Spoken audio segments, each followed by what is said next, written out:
Java with Joe, the podcast, is brought to you by Kemba Credit Union, celebrating over 90 years of quality service to our membership. Sponsored in part by First Choice Coffee, the official coffee of Java with Joe, and Real Vision. And now your host, President and Chief Executive Officer of the Westchester Liberty Chamber Alliance, Joe Hinson. Thank you. We're with Dr. Camisha Chambers, founder of the Refuge Trauma Recovery Institute in Butler County. Welcome, Camisha. Thank you so much for having me. So you're a native Cincinnatian. I am, yes. Born and raised in good old Cincinnati, Ohio. Okay, so what part of Cincinnati? So I'm on the outskirts. You know, a lot of times people say Cincinnati, and it's like, but I am from Forest Park, Ohio. Forest Park. Graduated from Winton Woods High School. Winton Woods High School, Warriors. Yes. Winton Woods That's Warriors. right. And you have a bachelor's degree of arts from Miami University. I do, yes. Miami University in Oxford, Ohio. Very good. Yes. So, and then you got a master's degree in organizational leadership from Mount St. Joe University? Yes, that is true. Mount St. Joseph. So for you, continuous education was something really important to you at an early age. It was, absolutely. I thought that education was such a gift, and I wanted to make sure that whatever I set my mind to do, that I was formally educated to be able to complete the task. So was this something where did you come from a family of educators, or were you one of the first in your family to go on and get your education? Yes, so my grandfather, my maternal grandfather, had his Master's of Divinity degree. Oh, very good. And I was like, I think that I'm going to go and get my master's, and that's it. And then I wound up going for the terminal degree. I couldn't stop. So I'm the first in my family on both sides to hold a earned terminal degree. Yeah, so the doctorate in ministry from the United Theological Seminary. Yes, the creme de la of the crop. Absolutely. So why theology? Why was that? What was that focus? What was that again? Following you were you first, but you could have gone a lot of different areas here. Why that? Yeah, I thought honestly, Joe, that I was going to be this COO of a Fortune 500 company, making a lot of money and traveling, and that was it. And I know in my heart of hearts that when I really came alive, it was doing work in ministry and doing work with the community. And I got into corporate America, and it was not what I thought it was going to be. Oh, okay. Yeah. So your career started in corporate America. Okay. Yeah, well, I kind of been in multiple spaces, nonprofit, and then I went into corporate. Okay. Well, that's a big change going from nonprofit to corporate. Yeah. And so now you're a nonprofit again. Yes. Obviously. So that's where my heart But lies. along the way too, because this became obviously a passion for you, and a kind of a continuous learning opportunity, you've achieved a lot of different certificates. And various things. I think that has probably helped you today with what you do. Absolutely.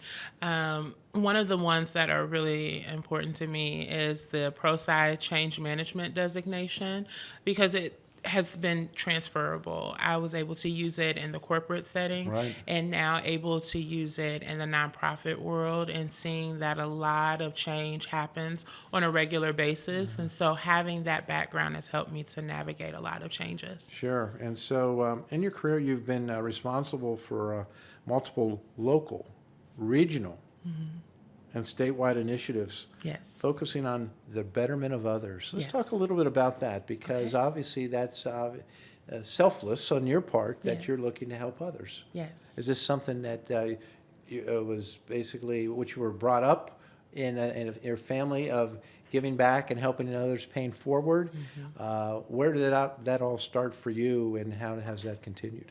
Yeah, my maternal grandparents raised me, and they were 100% community oriented and community focused. And so they both started nonprofits.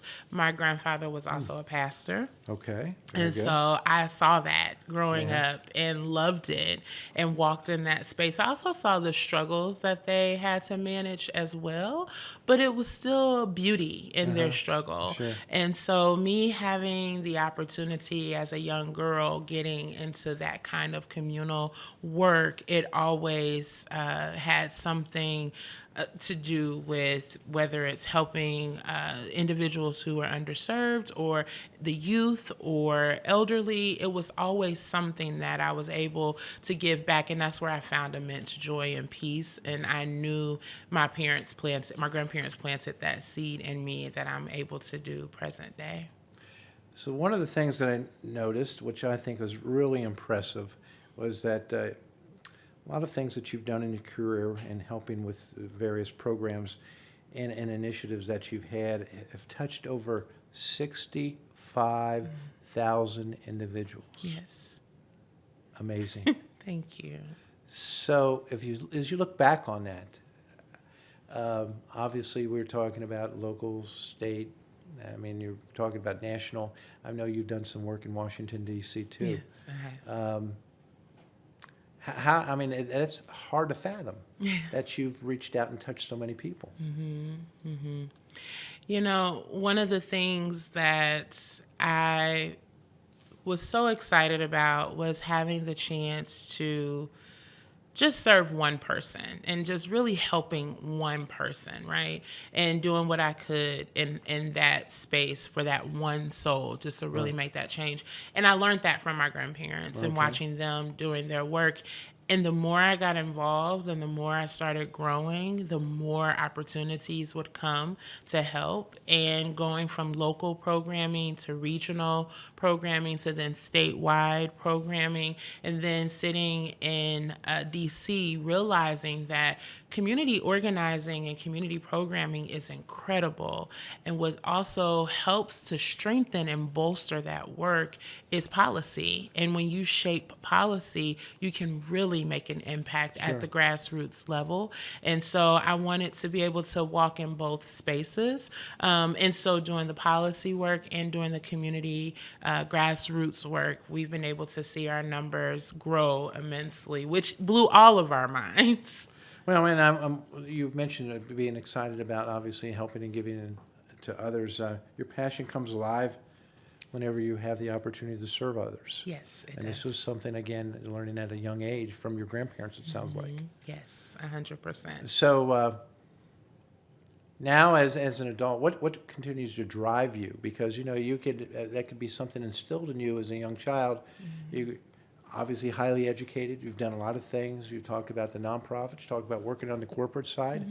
What continues to drive that passion for you?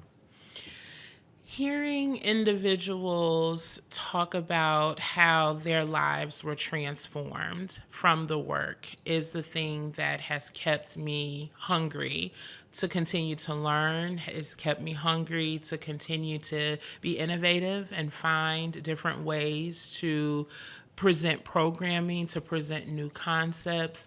It's really the ways of folks' reception to the work, which is a great sign to say, keep going, and to know that there are so many challenges that folks are navigating each and every day.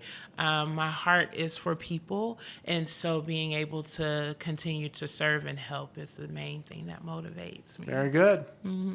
So in 2024, you founded the Refuge Trauma Recovery Institute in Yes. Butler County. Yes. Tell us about your organization. I would love to. So, For Carice is the parent company of Refuge Trauma Recovery Institute that was started by my grandmother, Miss Mamie Harris. Okay. And it is an organization that was strictly for HIV counseling, testing, and referral services. That was it. And she wanted to do that as a missionary type work. And then the more she got involved, the more it grew and it became a nonprofit. And so we realized maybe about 10 years ago that it's more more than just a person coming to receive an HIV test. If we're doing this from a whole person concept, from a faith-based concept, we need to treat the whole person. Yes. And so that's where we started looking at 90% of our clients who were getting an HIV test were battling unaddressed trauma. And so that's how we got into the trauma work. Yes. And then we realized, wow, it's great to be trauma informed and to help people understand what trauma is, but then what do we do with that? And so once again, getting back into conversations and strategy work, realizing that we really should look at some solution-based concepts.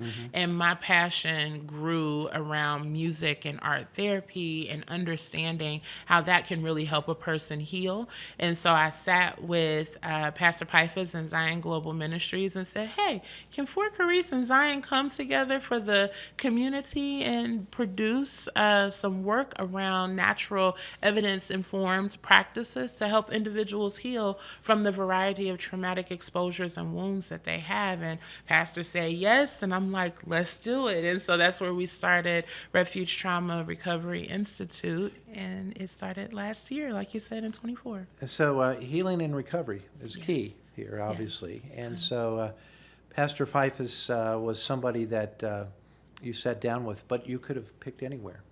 Why Zion Global Ministries? Multiple reasons. Zion is my home church. Okay. And Pastor Pifus is a cutting edge kind of individual. He always stays ahead of the curve. You know how a lot of people say they keep their finger to the pulse. Pastor has always been a trailblazer in a lot of work when it comes to the faith communities. And this is trailblazing work that we're doing. And so it was a natural partnership. And he believes deeply in the work.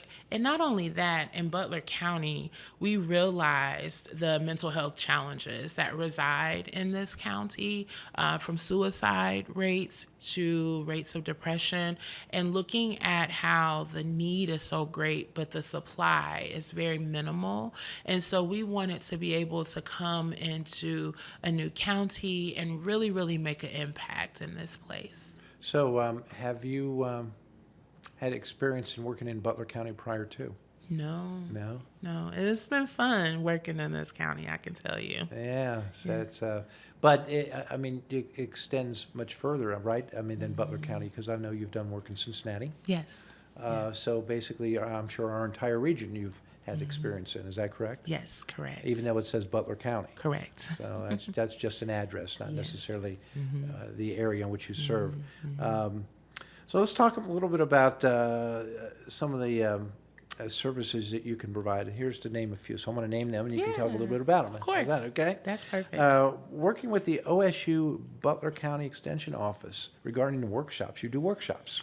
Yes, so we are really excited. One of the things that we recognized is that there is a deep connection between food and mood. And so if we have an individual who is wanting to overcome anxiety, wanting to overcome depression, if you are eating the wrong kinds of foods, it's only going to exacerbate the depression and the anxiety. So when you are fueling yourself with high premium foods, right? Fruits, vegetables, legumes, drinking lots of water, you're actually helping yourself to heal from different traumatic exposures and wounds that you might be going through.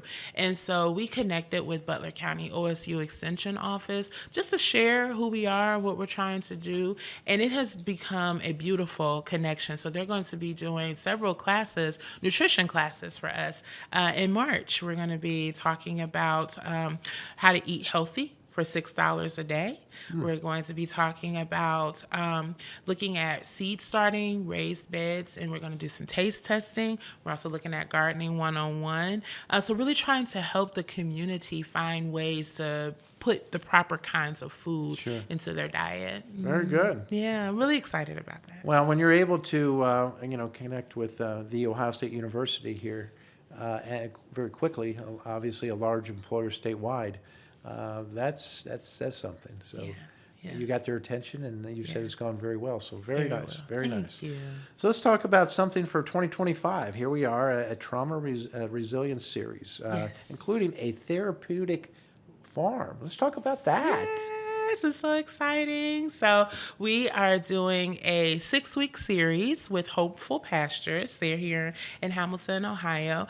And we are going to be working with families and children on employing music and movement. We're going to look at how we can help individuals heal through art therapeutic practices. And we're bringing it all together with the animals. So they'll be able to partake in our actual teaching sessions and lectures, and they'll be able to have the comfort of the animals accompanying the actual writing and journaling and movement piece and art pieces. So we're really excited about the therapy, the triple therapy that folks will be receiving. We really, really wanted to provide something innovative, and Hopeful Pastures, Krista Carrero has been a great partner in that. So I mentioned Therapeutic Farm. So where is this actually going to be located? It's going to be located on Hopeful Pastures Therapeutic Farm. Okay, so Yeah. and this has been something that's proven that being able to connect with farm animals is something that's essential and therapeutic and helping with the recovery? Yes, absolutely. They have all kinds of the animal therapy and animal therapeutic practices that happen for individuals. There are folks who ride horses. There are folks who connect with animals that provide a level of peace and a level of tranquility for them. And so that in itself is very therapeutic. I visited the farm myself a couple times and have felt the peace that resides there. Okay. And also doing that coupled with the music-infused art therapy sessions and then the music and movement, they're going to get such a state of euphoria. Very good. What about a virtual pop-up therapeutic music and prayer sessions? You mentioned, I heard you talk a little bit about music before, how important that is. Yes, yes. The reason why we wanted to do that is we have a physical presence at Zion where we do our classes, or like I was just sharing with Hopeful Pastures and other places. But we also looked at the fact that we have a wide reach on a national level, our organization does, and we have churches and partners all across. And we wanted to make sure that they could partake in some of our program offerings. And so what we do is we come together in the virtual world, and we have a time of encouragement and empowerment. So they'll receive an encouraging word, they'll receive a mental health moment, and then they'll even have a live therapeutic music session with a professional who provides that music therapeutic moment for them. So I think I saw something with you had music in your background. Is there anything that you're going to be leading yourself?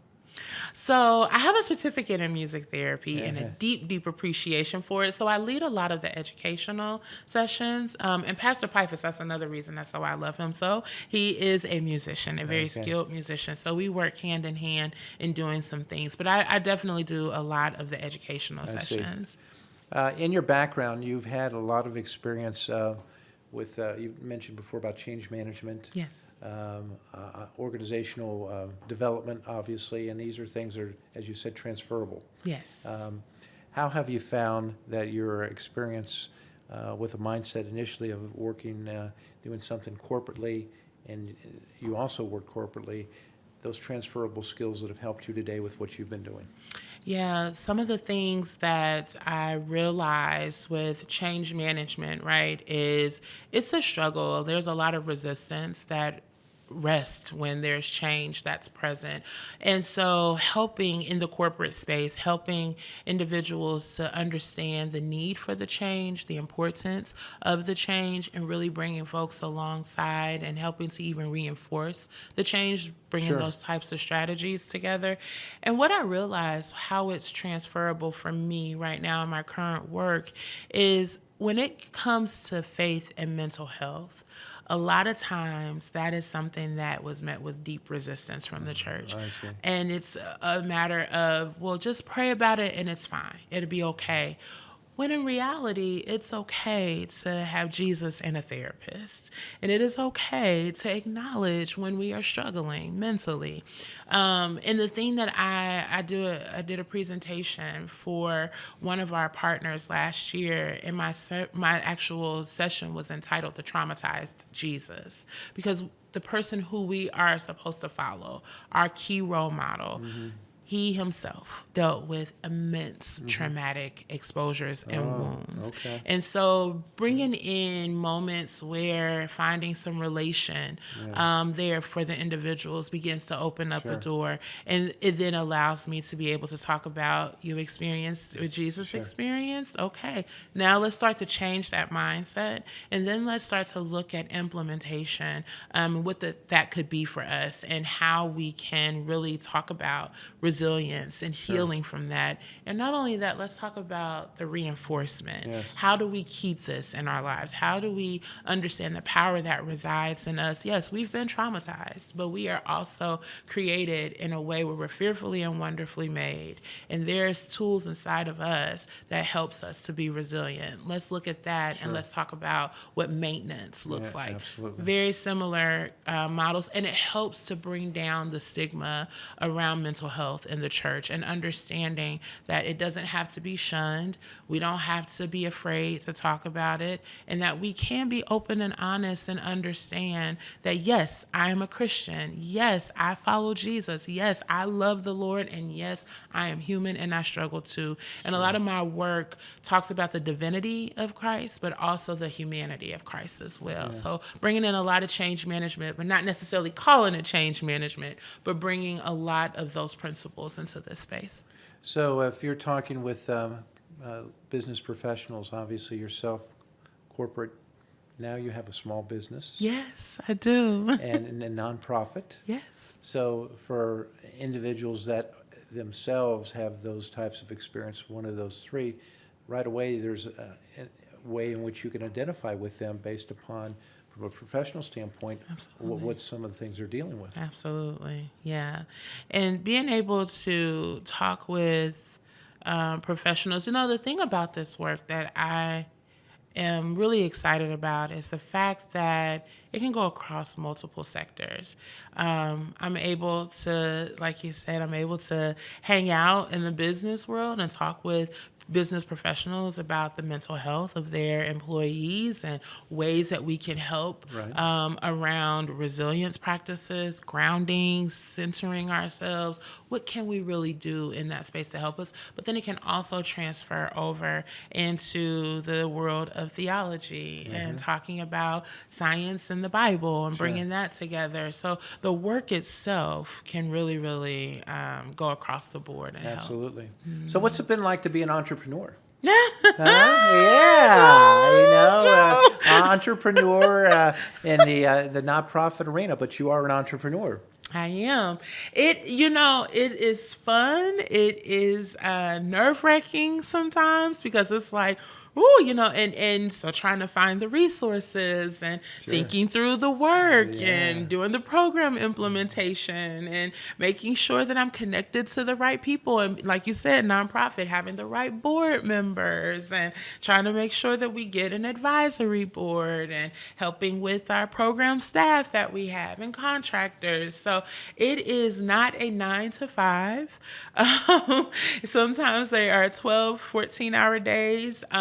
But I appreciate the autonomy that I have with this work. And so I am really blessed to be able to practice what I preach and step away when I need to and rest when I need to and live in communal spaces or be by myself and journal and listen to my own music and playlist. So it's been a really, really beautiful, bumpy ride. Yeah. And so with that said, do you feel that what you're learning yourself through this process is making you better at what you do to help others? Oh, Lord, yes, absolutely. Absolutely it is. I really appreciate leaders who are authentic in their speech and authentic in their approach, because I know that you're talking to me from experience versus just a textbook. Absolutely. And that means a lot. And people are attracted to authenticity. And that's the thing that I've been able to walk in this work. I myself have gone through a lot of traumatic exposures and suffered as a result, traumatic wounds, but I have also been able to find resiliency in multiple practices that I'm now able to provide and curate spaces for others. So yes, it has made me a better person. It's made me a better leader, a better entrepreneur, and even a better partner for my partner, or a better family member, better daughter, better friend, all of that. It has really helped me in so many ways. How proud you are to be able to take something that it sounds like it started from your grandmother, Yes. and to be able to take this to another level. Yes. Is she Yes. still with us? She is still So I'm with sure she's us. very proud. She is very proud. Launch weekend, it was May 31st and June 1st of last year. And there was a picture that one of my friends who traveled from Atlanta, she was able to capture it. And it was the biggest smile on my grandmother's face. She was beaming with pride. And she hangs out with us. She helps me with the monthly music infused art therapy sessions that we do for seniors who are dealing with different things around dementia, Alzheimer's. She hangs out and leads those efforts for me. So she's very present, but very, very proud to see what she laid 26 years ago moving forward in this path. Absolutely, absolutely. So, Camisha, how can viewers connect with you? They're watching this today, and they go, "Wow, I want to meet Camisha. I want to be able to, talk to her about some of the services. I need help. I know somebody who does." How can they connect with you? They can connect with us on several platforms. We are on Facebook. We are on Instagram as Refuge Trauma Recovery Institute. They can connect with our website, www.forcaris.com, and it's IV-CHARIS.com. They can give us all kinds of emails, calls, whatever they need. They can reach out to me with my email address, Camisha.chambers@forcaris.com. There are several different ways. We would love to hear from anyone who is desiring to learn more or just wanting to just be a part of anything that we do. Now, does the individuals have to belong to Zion to be able to be able to connect with you? No. Not at all. Not at all. Not at all. We are equal opportunity. Okay, that's good. So, so let's talk about some of the future plans. What do you? You're obviously in your first year, Yes. but you've had prior experiences. You've taken your grandmother's vision and basically have now gone and doing some other things and moving. And it sounds like your first year, you've got a lot of things going for you. Have a lot of successes. So, what do you see the future for with what you're doing with the Refuge Trauma Recovery Institute? Yeah, there's a lot of good things that I believe are on the horizon for us. We are gonna double down on our work that we're doing with the senior citizens that happens once a month. We are going to continue in our work around working with schools in Butler County. We are in our planning year right now for a grant to bring about a program, an after-school program in the Butler County area. So we're planning for this year. Next year, we're looking at implementation. Very good. So doing some more work in the schools that are local, and even working with some of the youth at our church and other churches. We're even looking at strengthening our virtual space and doing more of our therapeutic pop-up sessions. We're going to also implement group therapy for individuals who are dealing with grief and who are also dealing with depression and anxiety. And we're going to continue doing our educational series. And we also have biannual trauma-informed worship services for people to just come and just relax and just be. But education is our goal. And then we're really excited about our work that we're doing with OSU and revitalizing the current beds that we have at the church, and really looking to strengthen that work and grow some more and build some more partnerships around that space too. So we have a fun year ahead of us, and a fun couple of years ahead of us. So, Camisha, as we talk about what you have done in past, and obviously today with what you're doing with your career, you're dealing with people that at the time they're not at their best. They're reaching out. They need help. They need support. So you come to work every day with a smile on your face and want to make a difference in somebody's life. Yeah. So what drives you to be there, knowing that some of the things that you're hearing are going to hurt your heart. But in essence, you're going to be there for somebody, you're going to help them. But in essence, how you might feel internally, you don't want them to see that externally, because you want to continue to stay positive and upbeat and let them know that there's a positive opportunity in the future for them. How do you stay positive and so passionate about what you do? Yeah. Thank you for that question. What drives me is I recognize I've had a lot of opportunities in my life, working in multiple sectors, doing multiple things, but I'm finally on an assignment. I'm finally doing what I am assigned and I'm called to do. It drives me. It gives me a level of adrenaline that I never had in any other space of work that I've done. And even though it's hard, it's purposeful. And that's the thing that drives me. What keeps me being able, right, to still show up and show up with a smile that is authentic Sure. and that is real, knowing, like you said, I appreciate you calling that out, the vicarious trauma that I will experience. It's inevitable, right? Having a heart, you're going to feel what somebody else is going through, even though you don't experience it firsthand. It absolutely. still will have an impact, right?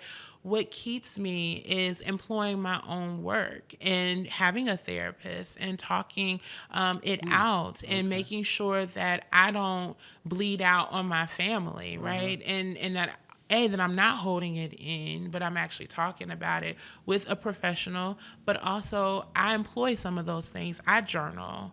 I get away. I listen to music. I make sure that I'm doing what I need to do to talk to the right person, be it my best friend or be it my family, my mom, my grandmom. So I find different ways to get off of me what I've absorbed, being present for someone.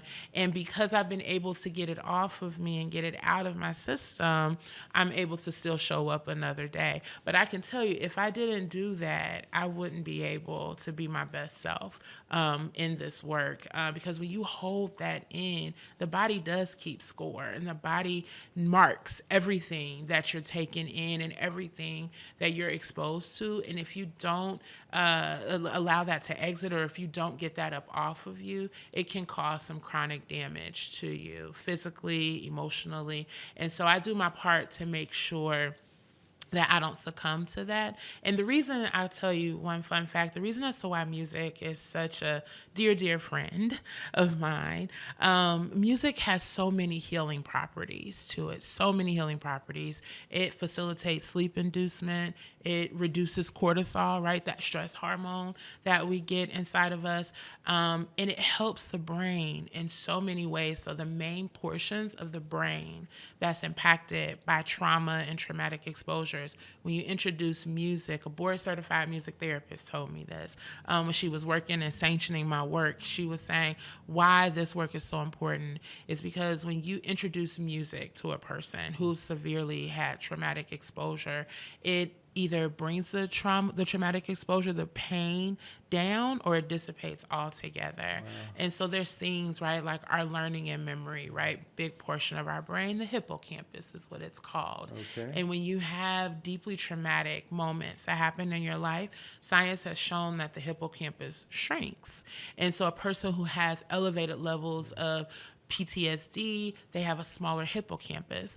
But when you introduce music, it has also been scientifically shown that music helps to regenerate the hippocampus. So it heals us in real time, and it broadens our learning and our memory. That's why a lot of our patients who are dealing with dementia are really becoming but they're experiencing vitality again. They're experiencing life. They love listening to music. So music has such a way in connecting with our cells and our organs that actually physically heals us, and it also emotionally heals us. So that's why it is a lifelong companion of mine. And I turn to that after I have a session with someone and listen to what they may be going through. One of my favorite songs is Breathe by Layla Hathaway. And it helps me to just center myself. Music can speak for us when words can't, and a lot of times. And so those are some of the things. That's what keeps me grounded, and that's what drives me, and that's what keeps me healthy for the work that I'm doing. Well, thank you for sharing a lot of good insight. Of We course. appreciate that. Yeah, absolutely. Thank you so much. Well, this has been Dr. Camisha Chambers, founder of the Refuge Trauma Recovery Institute in Butler County. In Butler Camisha, County. nice to have you here today. Thank you so much for having me. It's been a pleasure. Java with Joe has been brought to you by Kemba Credit Union, sponsored in part by First Choice Coffee and Real Vision. Thanks for listening.